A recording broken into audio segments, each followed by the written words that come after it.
Hi යාළුවනේ. ඉතින් අද කතාව තමයි දයාන් මහත්තයා ගැන.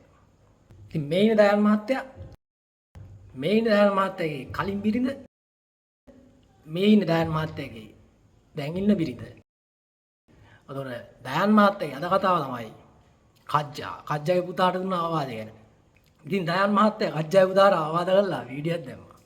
ඉතින් මේ වීඩියෝ එකට හම්බෙලා තිබු පරිචාරත් ඔයගොල්ලෝ දකින්න නැති පළවෙනි කට්ටිය දන්නවා ඇති. දයාන් මහත්තයාට අයිඩියා එකක් ආවා. මෙන්න මේක. කවුද මේ? මේ තමයි කජ්ජා.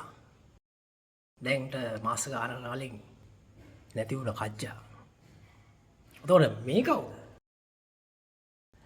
ඒ තමයි කජ්ජාගේ පුතා. මේ දවස්වල ගෑන් මහත්තයා වෙච්ච කතාවක් ලක් වෙන්නේ නැති නිසා ගෑන් මහත්තයා ඉක්මනට හිතුවා මන් දෙන්න ඕන කජ්ජාගේ පුතාට අවවාදයක් කියලා.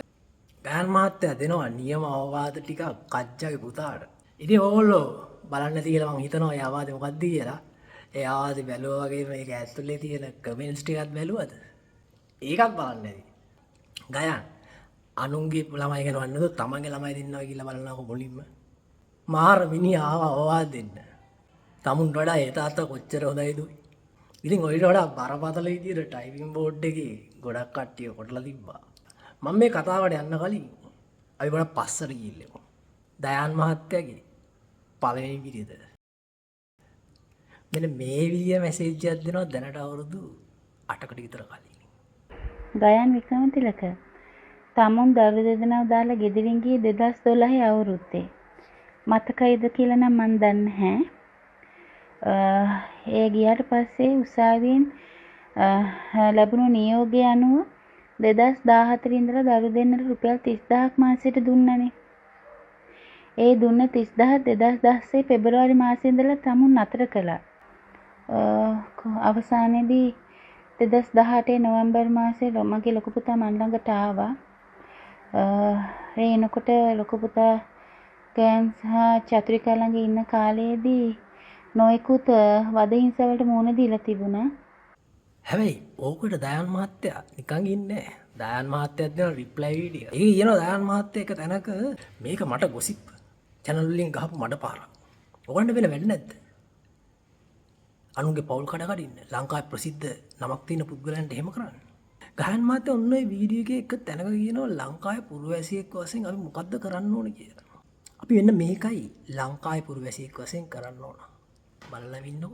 පත්තරයකට ගිහිල්ලා රූපවාහිනී වැඩසටහනකට ගිහිල්ලා රේඩියෝ ප්‍රෝග්‍රෑම් එකකට ගිහිල්ලා ඉන්නවට ඉන්න එක තමයි රටක් විදියට අපි කරන්න ඕනේ. හරි. දැන් අපි දැක්කා අපි ලංකාවේ පුරවැසියෙක් වශයෙන් මොකද්ද කරන්න ඕන කියලා ගයන් මහත්තයාට පින් සිද්ධ වෙන්න. ඉතින් දයාන් මහත්තයෝ ඒ වීඩියෝ එක දැක්කට පස්සේ ඇත්තටම මේ කමෙන්ට් සෙක්ෂන් එකේ කියලා තියෙන දේවල් ඇත්ත දයන්. ඒවයි මිනිස්සු තරහකට කිව්වද කොහොම කිව්වද මම දන්නේ නැහැ. අනුන්ගේ කුණු සුද්ධ කරන්න යන්න එපා. තමන්ගේ වත්තේ තමන්ගේ ගේ ඇතුලේ කුණු කන්දක් තියාගෙන. ගයන් මහත්තයාගේ වීඩියෝ එක බලපු කට්ටිය දයාන් මහත්තයාට හිතුවක්වත් නැති පාරක් එල්ල කරලා දැම්මා. දයාන් මහත්තයා කජ්ජාගේ පුතාට කියනවා අවවාද දෙනවා. හැබැයි කජ්ජා කියන චරිතය අපි දන්නෙත් නෑ මම දන්නෙත් නෑ. මං හිතන්නේ මේකේ බලන් ඉන්න ගොඩක් අය දන්නෙත් නෑ කජ්ජා කියන කවුද කියලා. මේ මාත්‍යේ පොඩ්ඩක් අපිට පෙන්වුවා ඇරෙන්න.